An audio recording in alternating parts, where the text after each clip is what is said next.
Under European colonial powers, dhimmi laws were largely abolished and many Jews flourished. But in the 1930s, a tide of Arab nationalism swept the countries of the Middle East as they emerged from colonial rule. Strident Arab nationalist leaders often made Jews a scapegoat for social discontent. There was a pattern of Arab government, state-sanctioned, indeed state-orchestrated repression, which included intimidation, harassment, beatings, persecution, and even murder. Many political parties, like even in the 40s, when the Ba'ath Party, of which everybody talks today, was exactly born along this line, some kind of dictatorial, let's say, thinking about the thing that where nationalism was very strong, exactly like National Socialism in Germany. Haj Amin al-Husseini, the Palestinian Mufti, was meeting with the Fuhrer himself, with Hitler, and proposed a final solution to the Jews throughout the Middle East and North Africa.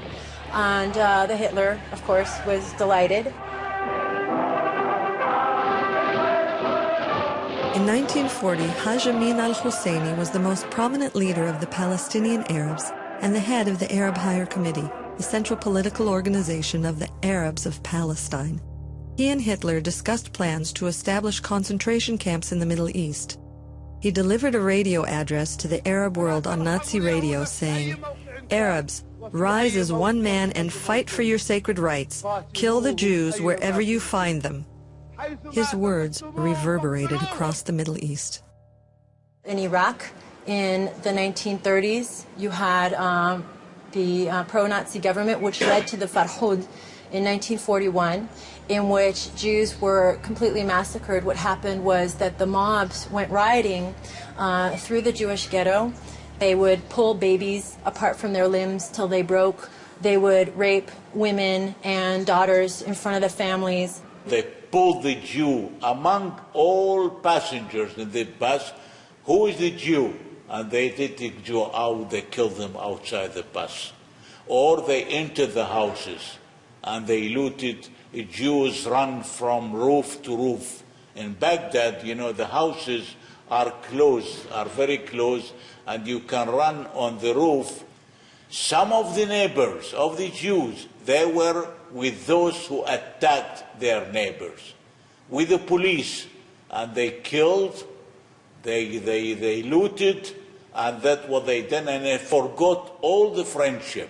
Throughout Libya, Egypt, you know, all these different countries, Syria, you hear all of these instances of riots leading to torture, massacre of Jews. اليهود كلاب العرب. The Jews are the dogs of the Arabs. Or اذبح اليهود. Slit the throat of the Jews. Slaughter the Jews. These were not only on posters, but the people were chanting them. And this was scary to see a crowd coming towards you chanting اذبح اليهود, kill the Jews.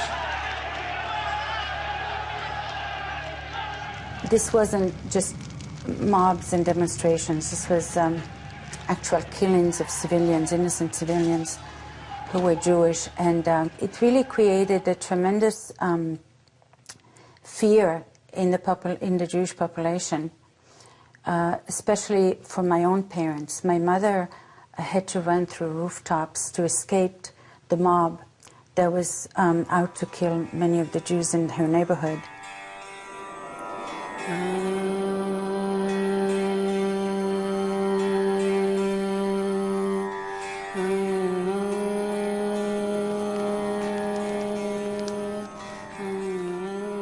כן, אני הייתי בת 13 באותו זמן, בזמן המוראות, וראיתי את הזוועה הזאת, ועד היום, מול העיניים שלי. הערבים קמו והורגים, שורפים והורגים, והתחילו לפרוץ בתים, להרוג, לשבור, להושיב. ואנחנו פחדנו מאוד.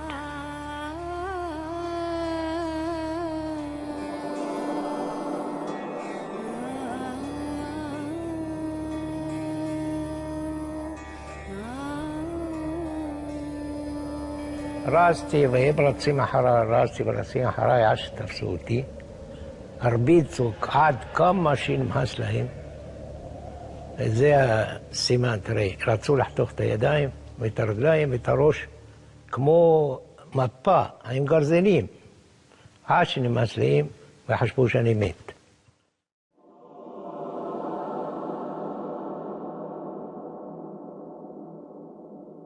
خمستي حيدر مسطي لديم حرمة شي شيفا شموني تنيم تنقود كخ عيسى شكول البيت حرمة حات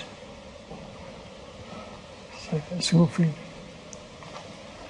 خياش البنادم مش البسش بدم خياش كشي.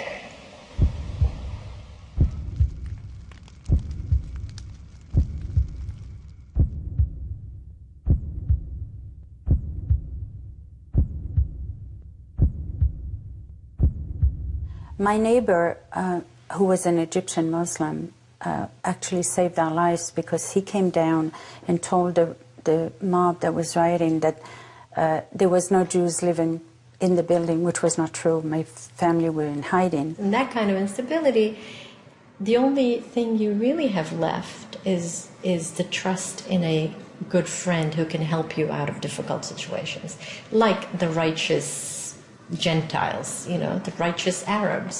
And there were some. You can't let anyone tell you there weren't. There were a lot of Arabs who were very good to the Jews. Individuals showed compassion, but leaders continued to incite hatred. Arab governments placed new pressures on Jews that made conditions unbearable. We're talking about Nuremberg-type laws which criminalized being a Jew and characterized Jews as enemies of the state, which stripped Jews of their citizenship, which sequestered or forcibly seized their property and assets. In 1941, there was one nationalist leader, Kailani, who organized a big uprising against the British occupiers and so forth, and they take the same opportunity to massacre the Jews. And in Farhud, they also massacred the Jews. The British interfered, and after they massacred what they massacred, the things ended. But it has to be always pointed out that anti-British sentiment went with anti-Semitic sentiment. When I witnessed the persecution, the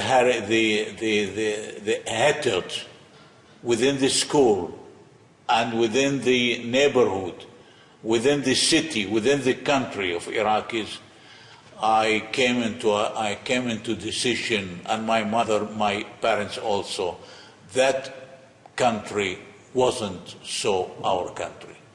And we had to leave.